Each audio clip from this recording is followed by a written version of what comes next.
ढोलकपुर गांव में रवि नाम का एक किसान रहता था। रवि की माँ थी जो आजकल बीमार रहती थी। रवि की शादी हो चुकी थी। उसकी पत्नी का नाम पार्वती था। वह बहुत ही सुंदर और संस्कारी थी।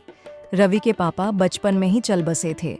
रवि के पापा एक शराबी थे। उनके पास काफी जमीन जायदाद थी, लेकिन शराब पीने के चक्कर में उसने अपनी सारी खेती बेच दी। अब रवि के पास गुजर बसर करने के लिए सिर्फ एक ही खेत बची थी, और वो भी बंजर थी। रवि के पास एक जोधी बैल और 20 बकरियां भी थीं। छोटा सा घर और घर के सामने पशु बांधने का बाधा था। इस गांव में 3 साल से वर्षा बहुत कम हुई थी। न तो उसके घर में अनाज थी और न ही जानवरों को खाने के लिए चारा। इस वर्ष भी आषाढ़ सूखा ही रह गया। वर्षा की कोई आशा नहीं थी। अगले दिन रवि सवेरे उठा और गाय बैल और बकरियों को बाधे से बाहर निकाला। उसकी पत्नी बकरियों को लेकर जंगल की तरफ उन्हें चराने के लिए निकल पड़ी। इधर रवि ने हिम्मत बटोरी और हल को बैलों के कंधे पर रखकर खेतों की ओर चल पड़ा। रास्ते में चलते चलते कई किसानों ने उसे टोक कर कहा, अरे रवि बेचारे, इन बैलों को कहाँ लेकर चल दिए? बस भाई जा रहा हूँ अपनी किस्मत आजमाने। रवि, मेरी बात मान लो। इस मौसम में वर्षा का कोई आसार नहीं दिख रहा है, तो क्यों इन बेचारे बैलों के साथ परेशान हो रहे हो? ठीक है दोस्तों, फिलहाल मैं चलता हूँ क्योंकि मुझे बहुत काम है। रवि ने सबकी बात सुनी। कई बार उसका मन भी डावांडोल हुआ, फिर भी उसने हिम्मत रखी और कुछ सोचकर खेत पहुंच गया। उसने आकाश की ओर देखा तो सूरज आग के गोले की तरह जल रहा था। फिर उसने धरती को निहारा। खेतों में गहरी और चौधी दरार पड्डी आच गई थी। वह बैलों को देखकर उनकी दशा से भी चिंतित था। भूख प्यास सहन करते हुए वे बहुत दुबले पतले हो गए थे। रवि थोड़ा निराश भी हुआ। उसे बैलों की दशा पर दया भी आने लगी। फिर रवि वहीं पेड़ के नीचे बैठकर सोचने लगा कि क्या करे, खेत जोते या यूं ही बंजर पड्ढा रहने दे। थोड़ी देर बाद वह उठा और दुखी मन से बैलों को हाँककर घर की राह पकड़ ली। उसने निर्णय कर लिया कि जब तक वर्षा नहीं होगी तब तक वह खेत नहीं जोतेगा। जब रवि घर पहुंचा तो उसकी पत्नी उससे बोली, क्यों जी, क्या हुआ, बड़ी जल्दी खेत से आ गए? क्या करूं पार्वती, जब भी मैं अपने बीते पल को याद करता हूं तब मुझे बहुत रोना आता है। अगर मेरे पिताजी शराबी नहीं होते तो आज हमें ये दिन देखना नहीं पड्डी अचता। आप टेंशन मत लो जी, अब बीते हुए पल को याद करने से क्या फायदा। अब जो हमारे पास है हम उसी में खुश रहेंगे। तुम ठीक कहती हो, अब जो हमारे पास है हम उसी में खुश रहेंगे। रोज की तरह पार्वती आज फिर बकरियों को लेकर उन्हें चराने चली जाती है।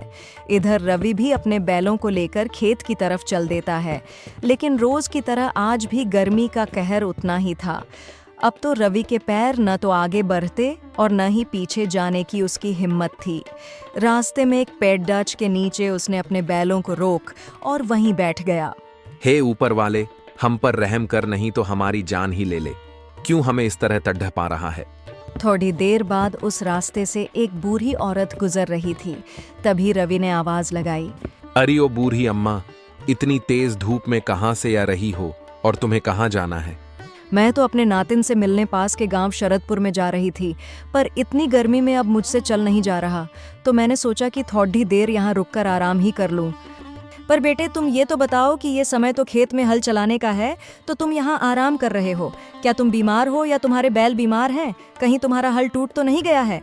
नहीं अम्मा, न तो मैं बीमार हूँ और न ही मेरे बैल बीमार हैं, और मेरा हल भी नहीं टूटा। टूटी है तो मेरी हिम्मत।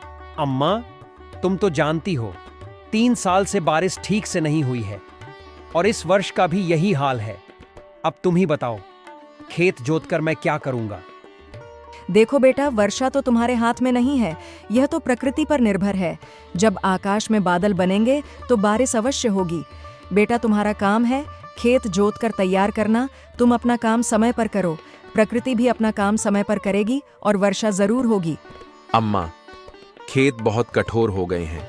मेरे बैल इतने दुबले हैं, इन्हें पेट भर चारा तक नहीं मिल रहा है। पीने के लिए पानी तक की दिक्कत है। चारा पानी ही क्या, यहाँ तो पेड़ों की पत्तियां तक खत्म हो गई हैं। बेचारे बैल हल को कैसे खींच पाएंगे? अम्मा, अगर वर्षा की थोड़ी भी आशा होती तो हिम्मत भी बंधती, लेकिन अब क्या ही करे। बेटे, तुम निराशा की बात करो ही मत, और पेड्ढों की भी बात तुमने खूब कही है। अब तुम ही देख लो, इस घोर कलयुग में सारे इंसान हैवान हो चुके हैं। जहाँ पेड्डा देखी नहीं कि उसे काट दिया। तुम ही बताओ, अब पेड्डा बचे ही कहाँ है? हाँ अम्मा, ये बात तो तुमने सही कहा। जब पेड्डच ही नहीं होंगे तो पत्तियां कहाँ से आएंगी? अगर पेड्डच भी अधिक होते तो वर्षा भी जरूर होती। सारे जंगल से पेड्ढों की कटाई जारी है। जब पेड्डच नहीं होंगे तो हरियाली कहाँ से होगी? और जब हरियाली नहीं होगी तो वर्षा कहाँ से होगी? लेकिन अब जो हुआ सो हुआ। अब तुम लोग पेड्डीएच लगाने पर ध्यान दो। और हाँ, तुम निराश मत हो और खेत में हल चलाओ और अपने खेत को जोतकर उनमें बीज बोने लायक तैयार करो। इस मौसम में वर्षा जरूर होगी। बूढ़ी अम्मा ने मुस्कुराकर रवि की हिम्मत बढ़ाई और वहां से अपनी राह चल दी। वैसे तो रवि बहुत निराश था, मगर बूढ़ी अम्मा की बातों से उसे थोड़ी हिम्मत मिली और फिर वह अपने बैलों को लेकर घर चला जाता है। घर जाकर उसने अपनी सारी बातें अपनी पत्नी पार्वती को बताया, जो आज उसके साथ बीती थी।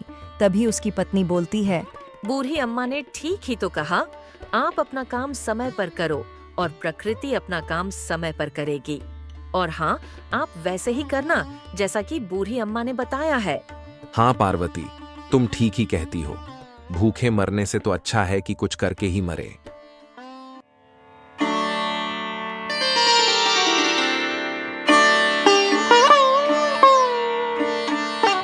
अगले दिन रवि सवेरे उठा और गाय, बैल और बकरियों को बाढ़े से बाहर निकाला। उसकी पत्नी बकरियों को लेकर जंगल की तरफ उन्हें चराने के लिए निकल पड़ी। इधर रवि ने हिम्मत बटोरी और हल को बैलों के कंधे पर रखकर खेतों की ओर चल पड़ा।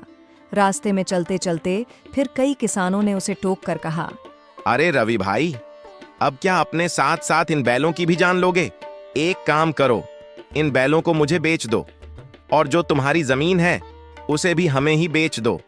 भले ही जमीन बंजर है, फिर भी मैं तुम्हें अच्छी कीमत दे दूंगा।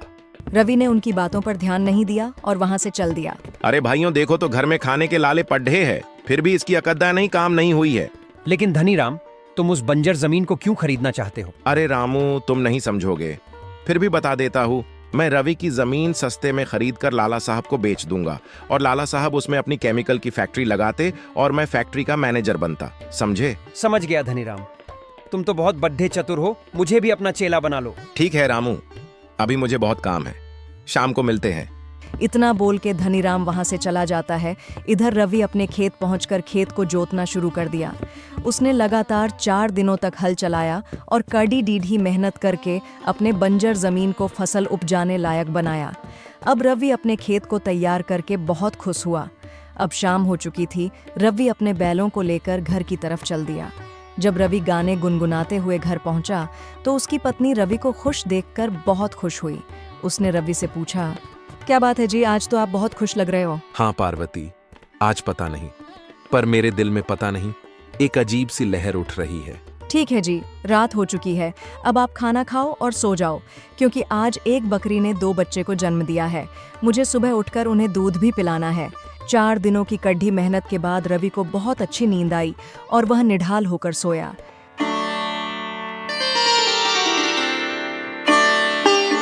सवेरे जब वह सोकर उठा तो उसकी गायें रंभा रही थीं, उसकी सारी बकरियां मिमिया रही थीं। सवेरे सवेरे अपने पशुओं की ये आवाज़ें सुनने के लिए रवि के कान तरस गए थे। वह पुलक कर उठा। तभी उसकी पत्नी ने आंगन से आवाज़ लगाई, अजी सुनते हो, बाहर तो आओ, वर्षा होने वाली है। रवि भागता हुआ बाहर आया। मौसम बहुत सुहावना हो गया है। आसमान में बादल घूमधा आए थे। रवि ने बादलों को जी भरकर निहारा। उसे लगा मानो बादलों में से बूढ़ी अम्मा की मुस्कुराती हुई आकृति उभर आई हो। उसे बूढ़ी अम्मा की बात रह रहकर याद आ रहा था। उसने मन ही मन बूढ़ी अम्मा को प्रणाम किया और सोचने लगा कि वह ठीक ही कह रही थी कि तुम अपना काम समय पर करो। बादल बरसने लगे। रवि को ऐसा लगने लगा जैसे बूढ़ी अम्मा उससे कुछ कह रही हों। कुछ दिन बाद रवि की फसलें लहलहाने लागी और गांव वाले और धनीराम की आंखें शर्म से झुक गईं। दोस्तों, अगर ये कहानी आपको पसंद आए तो वीडियो को लाइक करके चैनल को सब्सक्राइब जरूर करें। मिलते हैं ऐसी ही दूसरी कहानी में। तब तक के लिए बाय बाय।